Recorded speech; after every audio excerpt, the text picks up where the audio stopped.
जय भीम, नमो बुद्धाय। स्वागत है आप सभी का आपके अपने चैनल अनमोल इतिहास में, जहां पर बात भावना से नहीं तर्कों और तथ्यों से होती है।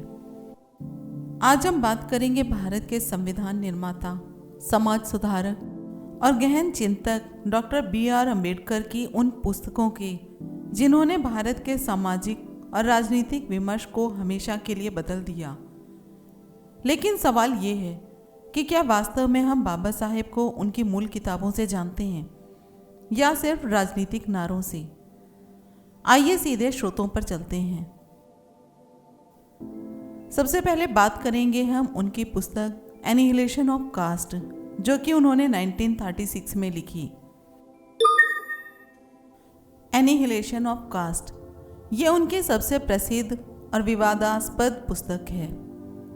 असल में ये एक भाषण था जिसे उन्हें देने से रोका गया। आखिर क्यों? क्योंकि इसमें उन्होंने जाति व्यवस्था की जड़ और शास्त्रीय आधार पर सीधा हमला किया, जिसमें मुख्य तर्क था जाति सिर्फ सामाजिक बुराई नहीं बल्कि धार्मिक संरचना से पोषित व्यवस्था है। सुधार नहीं, संपूर्ण विनाश आवश्यक है। समानता के बिना लोकतंत्र केवल दिखावा है। ये किताब आज भी भारतीय समाज को समझने की चाबी है। उनकी दूसरी पुस्तक का नाम है हु वेर द शूद्रास। इस पुस्तक में बाबा साहेब ने वैदिक समाज की ऐतिहासिक व्याख्या प्रस्तुत की है। उनका तर्क है, शूद्र मूलतः क्षत्रिय थे। ब्राह्मणों से संघर्ष के कारण उन्हें सामाजिक रूप से गिरा दिया गया। जाति स्थायी जन्म आधारित व्यवस्था नहीं थी बल्कि ऐतिहासिक प्रक्रिया का परिणाम थी। ये पुस्तक इतिहास की वैकल्पिक व्याख्या प्रस्तुत करती है। बाबा साहेब की तीसरी पुस्तक का नाम है अनटचेबल्स, जो कि 1948 में लिखी गई थी। यहाँ बाबा साहेब ने एक साहसिक सिद्धांत दिया। उन्होंने कहा, अस्पृश्यता का संबंध बौद्ध और ब्राह्मणिक संघर्ष से हो सकता है। गोमांस भक्षण को लेकर सामाजिक बहिष्कार की प्रक्रिया विकसित हुई। ये किताब सामाजिक बहिष्कार की उत्पत्ति को ऐतिहासिक संदर्भ में समझने की कोशिश करती है। उनकी चौथी पुस्तक का नाम है स्टेट्स एंड माइनॉरिटीज, जो कि उन्होंने 1947 में लिखी। यह संविधान सभा के सामने प्रस्तुत एक ज्ञापन था जिसमें मुख्य विचार थे, राज्य समाजवादी होना चाहिए, भूमि का राष्ट्रीयकरण, मूल अधिकारों में आर्थिक सुरक्षा शामिल हो। यहाँ बाबा साहेब केवल सामाजिक सुधारक नहीं बल्कि आर्थिक चिंतक के रूप में सामने आते हैं।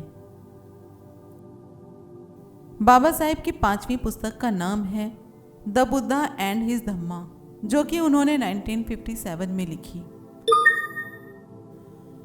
द बुद्धा एंड हिज धम्मा ये उनकी अंतिम और अत्यंत महत्वपूर्ण कृति है। इसमें उन्होंने गौतम बुद्ध के जीवन पर और धम्म की अपनी व्याख्या प्रस्तुत की है।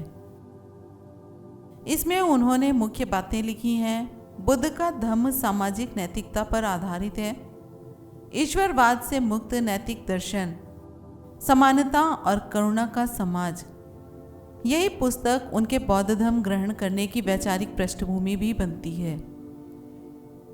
अगर हमें बाबा साहेब को समझना है तो नारों से नहीं, उनकी किताबों से समझना होगा। वे सिर्फ संविधान निर्माता नहीं थे, वे इतिहासकार, अर्थशास्त्री, समाजशास्त्री और दार्शनिक भी थे। उनकी किताबें हमें सिखाती हैं, समानता बिना लोकतंत्र अधूरा है, सामाजिक न्याय बिना राष्ट्र कमजोर है और तर्क बिना परंपरा अंधविश्वास बन जाती है। अगर आपको ये वीडियो तथ्यपूर्ण और उपयोगी लगा हो तो लाइक ज़रूर करके जाएं, शेयर करें और आपके अपने चैनल अनमोल इतिहास को सब्सक्राइब ज़रूर करें। कमेंट में बताएं अगला वीडियो किस ऐतिहासिक पुस्तक पर चाहते हैं।